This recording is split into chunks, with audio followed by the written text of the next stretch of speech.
32 साल की प्रिया हिडाऊ उन युवतियों में से एक है जिन्हें युवावस्था में ही स्तन कैंसर ने जकड़ लिया था। प्रिया को 2016 में स्तन कैंसर का पता चला था। उस समय उनकी उम्र केवल 26 साल की थी। उस समय उनका 2 माह का बच्चा भी था।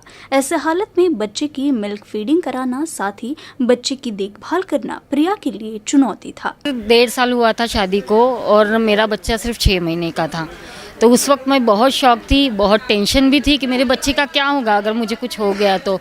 अगर मैं इस ट्रीटमेंट से बाहर नहीं निकल पाई, इस मतलब जो कैंसर जैसे बड़े खतरनाक बीमारी से बाहर नहीं निकल पाई तो मेरे बच्चे का क्या होगा, क्योंकि माँ तो कितनी ज़रूरी है बच्चे के लिए। और वो 6 महीने का बच्चा था, वो फीडिंग ही करा रही थी मैं उस वक्त। तो मुझे फीडिंग भी मतलब बहुत थी, तो उस वक्त सिर्फ दवाई से मेरा जो दूध आता था वो बंद कर दिया था। तो मैं उस वक्त बहुत ही ज़्यादा डिप्रेस हुई थी। मैं बहुत दिन लगे मुझे इस सब से बाहर निकलने में। मैं खुद को नहीं संभाल पाती थी उस वक्त। नागपुर शहर स्थित राष्ट्रसंत तुकडोजी रीजनल कैंसर हॉस्पिटल में हर साल कैंसर के 4,500 से अधिक मामले सामने आते हैं।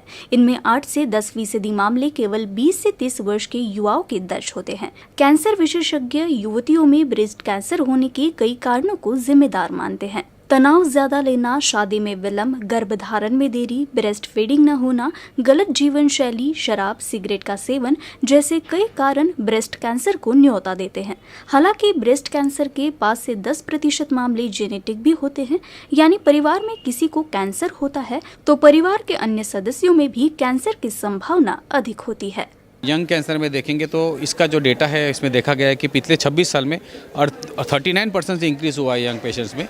और इनफैक्ट कैंसर में समझ के चले, ब्रेस्ट कैंसर में यंग पेशेंट का एग्जैक्ट आंकड़ा तो नहीं है इसमें जिसके हम क्लासीफाई कर सके कि इतने एज में इतना है, पर डेफिनेटली यंग के जो कैंसर होते हैं वो काफ़ी घातक होते हैं।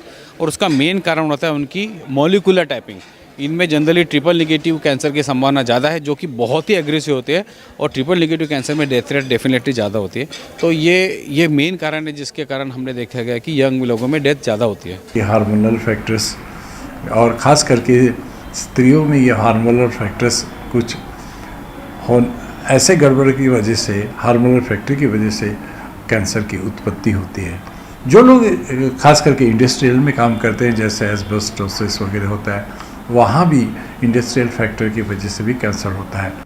एक स्टडी के मुताबिक शहरी कामकाजी महिलाओं में ग्रामीण महिलाओं की तुलना में ब्रेस्ट कैंसर का प्रमाण अधिक है। शहर की 22 में से 1 महिला स्तन कैंसर से पीड़ित होती है, जबकि ग्रामीण क्षेत्र में हर 60 में से 1 महिला ब्रेस्ट कैंसर की जद में आती है। वहीं ICMR की ताज़ा रिपोर्ट में 2026 तक युवतियों में स्तन कैंसर के मामलों में